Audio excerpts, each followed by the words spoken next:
is fantastic to hear.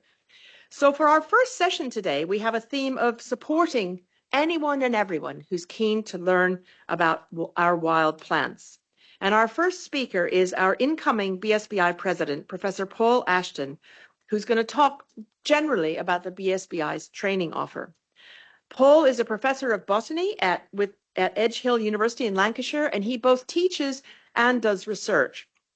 His research interests include Kerak's taxonomy, which I think is marvelous. Everyone should do Kerak's taxonomy. I abandoned Kerak's for Solanum a long time ago. Meadow community change and landscape connectivity. And he's been a BSBI member since 1987, and he served on the training committee, the publications committee, and on BSBI Council. And he was also the editor of the BSBI Grasses Handbook. So Carex and grasses, I think that shows great dedication to the small and wonderful. So Paul, I'd like to invite you up.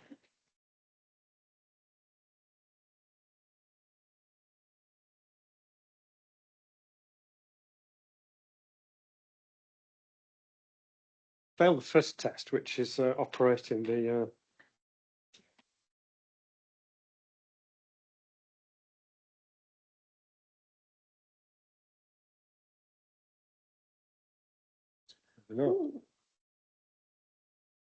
Okay. Oh. That's it. Anyway, glad you enjoyed that. That was marvellous. Okay. Thanks, Sandy, for that fantastic introduction. There's been two seismic elections recently, either side of the Atlantic. The BSBI one, obviously, and the US presidential one. One of them was won by a mad egotist with their grasp of reality, and the other one was Donald Trump. I'm extremely honoured to be here. I'm extremely honoured to be the BSBI president. I'm conscious of all the people that have had this post before me and the kind of knowledge and expertise and drive that they brought. And I hope I can bring some of that. There's also a kind of landmark moment because the last time I was at one of these was at Edge Hill just before the pandemic. I don't know if any of you remember that. And Lynn Farrell was appointed president at that point, and that was the first female president the BSBI had ever had.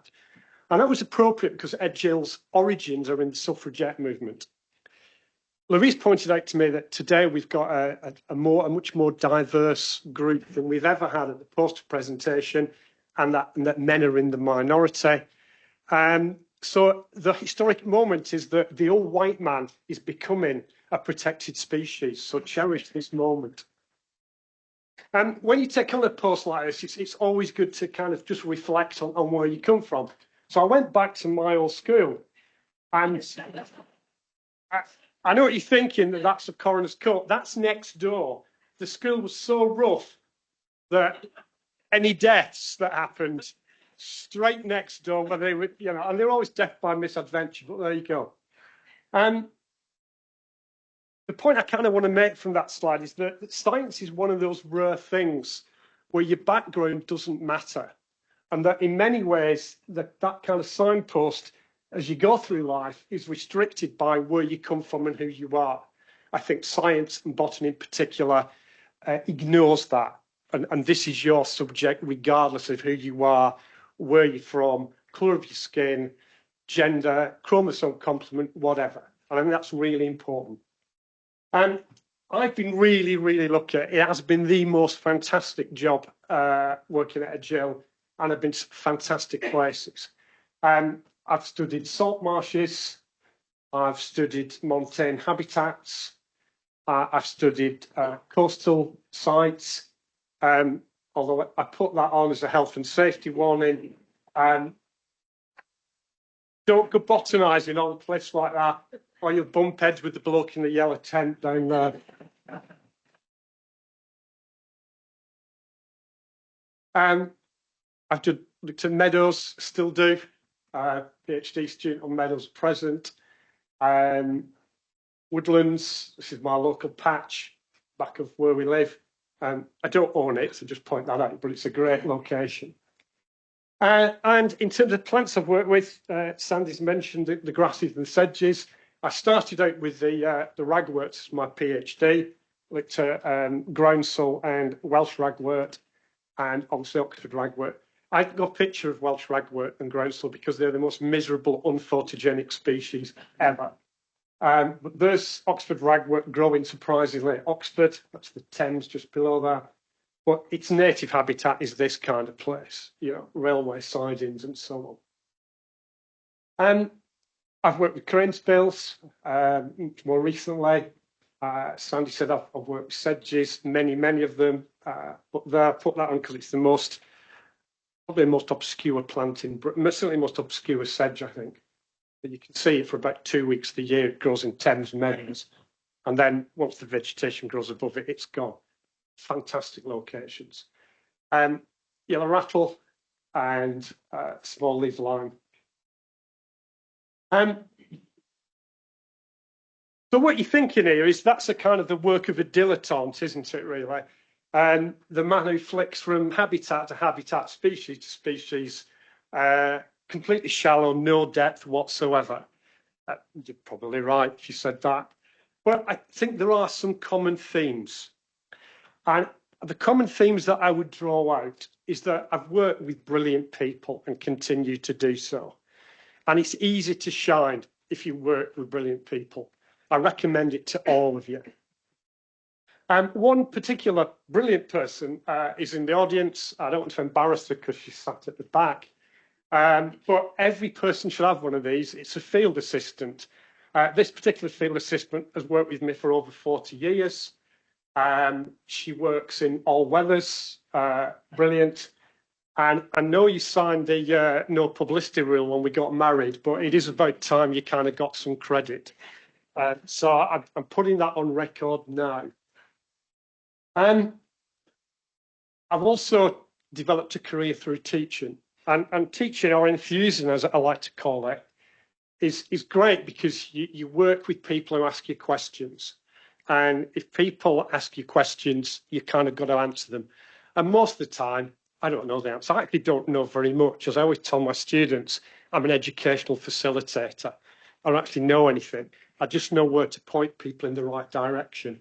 And they then mistakenly think that I knew the answer all along. I don't. But teaching's great because you get asked lots of questions and you usually can't answer them. And if you can't answer them, you've then got to set out to find out the answer. And that's kind of driven much of my research, really. It's also driven an opportunity to get to some fantastic locations. So here we are doing a meadow survey in the Lake District. Teaching doesn't always work. There's an old adage in acting, don't work with children or animals. I would also say don't work with steam engines. There's no botany going on here because there's something more interesting. And I know some are thinking that's a fantastic location, that heathland. I'd like to see more of it. Well, there you go. It's a better view altogether. Occasionally teaching, I'm told, is like a religious experience. Here I am with a Sermon on the Mount, or at least a Sermon on the Wainwright. And occasionally you get some followers. I wasn't sponsored by Collins at all. And occasionally it's an immensely moving experience because someone whose career you've nurtured and developed, one of these very talented people I talked about, actually you see them here, you think doing some teaching. And again, I don't want to embarrass that person, but she sat next to the back, about 5 seats in. I won't tell them your name, Catherine, it's okay. But then when your kind of pride is subsided and you look a little bit, you think, actually, what's going on there? That's not a botany teaching pose. There's no botany going on there. What's going on? Where have I seen that pose before? And yeah, and then you realise they're rehearsing for the famous Railway Poster Reenactment Society.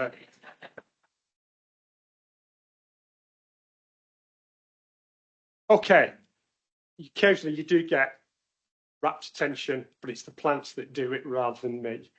I think the other thing I would say is that I'm not a great botanist, and that might be a bit of a confession from the incoming president, but I'm pretty good at spotting talent, nurturing it, and promoting it. And I hope, and that's my intention, to continue to do that as president. And then we get to finally the purpose of the talk. Students, if you're following this as a way to do a good talk, don't. We're 20 slides in and we've only just got to the subject. So don't do as I do. BSBI has 3 areas for funding: plant study grants, science and research grants, and the publication grants.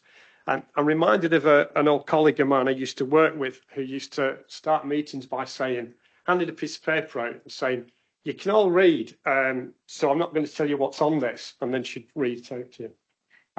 So you're all web literate because you book your tickets by digital means. So I refer you to the SBI's website, where it's explained in much more detail. I'm not going to talk about publication grants. I am going to talk about these 2. Plant study grants is a grant up to £1,000 to support work typically aimed at the British flora, and it supports fees and living costs. I'll tell you just how important that is in a moment or two. Science and research grants, typically for postgrads, academics and amateurs. As an amateur, you may have a particular question you want to answer, which you can then present at the next meeting on a poster, but does require a bit of support. And that covers largely research and travel costs. So it's a really important suite of grants. I'm going to give you one example. One of my extremely brilliant people. This is Elizabeth Sullivan in her natural habitat at Melrose Farm Meadows. Elizabeth, I'm always tempted to say she was selling the big issue, but she wasn't. She was working in the planning office in Blackburn, which is probably about the same thing, really. If anyone has ever sold a big issue, apologies for that insult about it being equivalent to planning office in Blackburn. Elizabeth came to us in 2011 and started our MSc in Conservation Management, which has a lot of plant ID in it. She bailed out of that, made a life change, and decided to go as a self-funded PhD student. She then started looking for money. And the first thing she got was a BSBI plant study grant in 2012. And she then followed that with a science and research grant the following year. And because the BSBI had put that confidence in Elizabeth, she's then able to go to the Botanical Research Fund and get another grant out of that. Then with that, she then blagged another £5,000 off NE. We caught them at the end of the financial year, so it was well timed. But at that point, and we got 1 or 2 other small grants as well, we got enough money to go to Edge Hill and say, everybody else trusts this project. It's got wider impact. You should fund it as well. And Elizabeth completed PhD. She got papers out. She completed PhD, as we said. And the 2 kind of significant knock-ons from that were a report to NE and a REF report, which is how universities are judged. When we put Elizabeth back into the wild, she got a job with National Trust. And if you have not made her up, you can listen to speak next Wednesday, a couple of weeks' time. These 2 grants are really important. They provide opportunity for people, they change lives, they make the world a better place. You can't ask for any more for a grant. Thank you.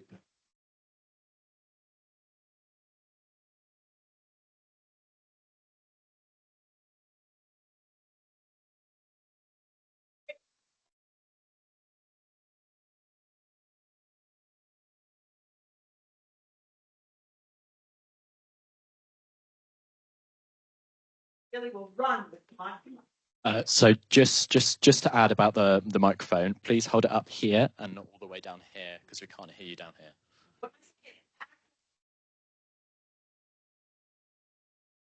That Malam Tarn again, please.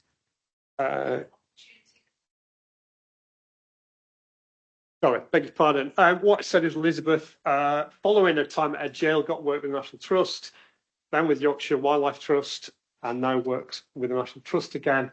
And she's an expert at Malham Tarn and is doing a talk on the 4th of December. And if you go, tell her Paul sent you.